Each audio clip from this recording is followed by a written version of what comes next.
Ya saya ulang lagi ya. Berarti Rasulullah adalah Rasul yang sukses membuat sarana orang kembali ke Allah, mengakui kudrahnya Allah dengan sarana apa saja, melihat rumput, melihat hewan, dan hewan itu ya apa saja, gabah itu apa saja, hewan yang melata di bumi apa saja, semua bukti kudrahnya Allah. Bahkan Rasulullah sukses membiarkan umatnya nggak ditunggui beliau tetap iman, mergo ditunggui konsep sing super gini kok Al-Qur'anul Karim. Jelas ya? Tapi caranya memahami ya seperti yang saya terangkan ini. Ya saya baca lagi ya, yang jadi annal mu'jizati pakai jama' mu'annas salim, annal mu'jizati al-madiyata, mukjizat-mukjizat yang sudah kelewat itu kanat khisiatan, bersifat fisik, tusyahadu bil absor, hanya bisa dilihat dengan mata kepala, karena qoti soleh wa asa Musa, wa mu'jizatul Qur'ani tusyahadu bil basirah. Sementara mukjizatnya Quran disaksikan dengan mata hati, dan setiap orang punya mata hati. Fayakunu man yattabi'uhu li ajliha aksar li annal ladzi yusyahadu bi ainir ra'si yang qaridu bin qiradi musyahidihi wal ladzi yusyahadu bi ainil aqli bakin yusyahiduhu kullu man jaa ba'dal awal mustamirron. Sesuatu yang dilihat dengan mata kepala, setelah para saksi ini meninggal, maka setelahnya mencari-cari, bisa percaya bisa enggak. Tapi mukjizat yang disaksikan mata hati, siapapun percaya dan sampai ila yaumil kiamat. Dan tentu Quran lebih unggul dalam hal ini, dan insya Allah kita semua adalah ahli Quran, yaitu harus punya kesimpulan falam mata bayana lahu qala a'lamu annallaha ala kulli syai'in qadir. Sebagian ayat walita alamu annallaha ala kulli syai'in qadir wa annallaha qad ahata bi kulli syai'in ilm. Itu kenapa mukjizat Al-Qur'an dasar. Itu yang gampang-gampang ya, melihat nyamuk, unta, kerbau itu yang gampang. Anda tak naikkan kelas sedikit menjadi agak ilmiah. Misalnya begini, kamu ahli falak. Misalnya kamu ahli falak. Misalnya kayak Batu Rehan ya. Itu pasti tahu kalau matahari dan rembulan dibikin Allah itu asyamsu wal qamaru bihusban, bahwa matahari dan rembulan dibikin ini untuk hisab. Walladzi ja'ala syamsa diya'a wal qamara nura wa qaddarahu manazila li ta'lamu 'adadas sinina wal hisab.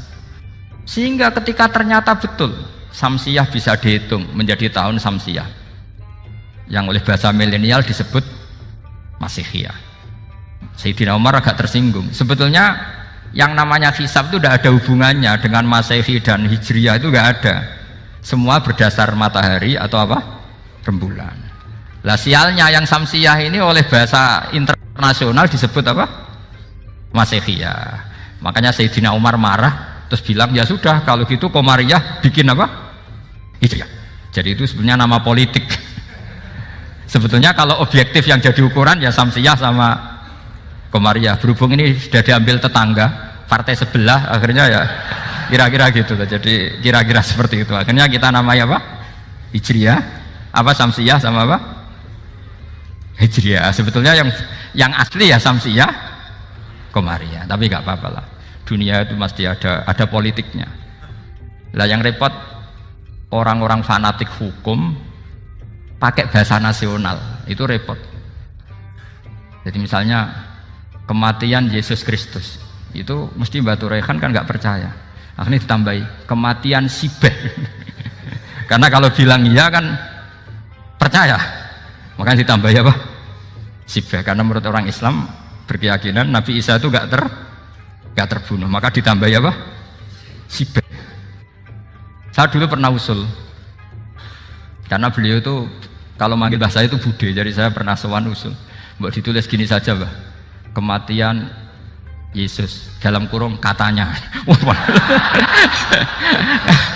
Tapi mungkin terlalu vulgar ya, jadi akhirnya dibikin apa? Sibeh ya?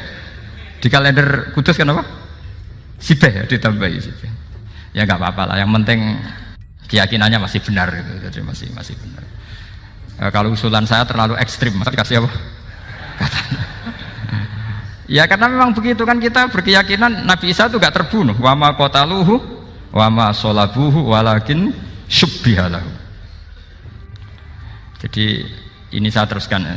Ini paling masih seberapa jam ini. Kalau kelamaan sampai dolim itu ganggu kiai lama-lama gitu. Saya tadi sudah bilang sama panitia, orang Indonesia itu gak sopan. Kalau suka kiai itu didatangkan, itu agak masalah sebetulnya. Dalam etika itu masalah. Kalau seneng kiai ya sowan ngaji, jangan sowan di dalam, itu ganggu ya, sowan ngaji saja. Dulu Imam Malik itu anaknya raja itu, Imam Malik itu seangkatan dengan Harun ar-Rasyid. Makanya jangan berharap kalau saya gampang diundang. Bukan karena saya sombong, memang etikanya seperti itu. Jadi Imam Malik diminta datang ke istana untuk ngajar anak-anaknya Harun apa? Ar-Rasyid. Masyhur Imam Malik tersinggung terus kata bang, al ilmu yu'ta la ya'ti. Ilmu itu disowani bukan sowan. Akhirnya Harun ar-Rasyid minta anak-anaknya datang ngaji ke Imam Malik. Itu anak presiden. Imam Malik berani, al ilmu yu'ta la ya'ti. Tapi kalian beruntung karena saya hormat sama mbah-mbah saya di sini. Wong makom buyut saya itu ya berarti apa ya? Selatannya makamnya Sayyid Ja'far Shadiq itu di situ kan ada makamnya Mbah Soleh, Mbah Maksum, itu mbah-mbah saya. Nah, makanya dulu saya ngaji di sini lama di Damaran itu. Maksudnya lama itu ya mungkin setahun. Karena saya memang mulai kecil di Sarang, sampai sekarang saya masih ngajar di Sarang. Tapi dulu cukup ya, karena saya kesini sudah hafal Quran, jadi hanya setor setiap hari satu juz, jadi cepat lah. Saya tidak punya masalah ingatan, alhamdulillah, jadi cepat hafal. Saya terangkan lagi ya, ini penting ya, masalah mukjizatnya Quran. Selama ini orang tuh mau bilang tok, mukjizatnya Quran itu dahsyat, tapi nggak bisa menerangkan, itu masalah. Makanya kita harus bisa menerangkan mukjizatnya Al-Quran dahsyat itu apanya. Yaitu tadi, tongkatnya Nabi Musa hanya disaksikan oleh orang yang di era itu. Toh tujuannya mukjizat adalah diakui kemudian orang menjadi iman. Lalu Rasulullah SAW beliau sudah intaqala ila rafiqil a'la. Tapi konsepnya Quran menjadikan orang yang nggak ditunggui beliau tetap iman ila yaumil kiamah. Itu yang maksud fa'arju an aku na aktsarahum tabi'an yaumal kiamah. Mukjizat saya itu cukup Quran kata Nabi, dan dengan mukjizat itu orang akan iman ila yaumil kiamah. Caranya seperti ini.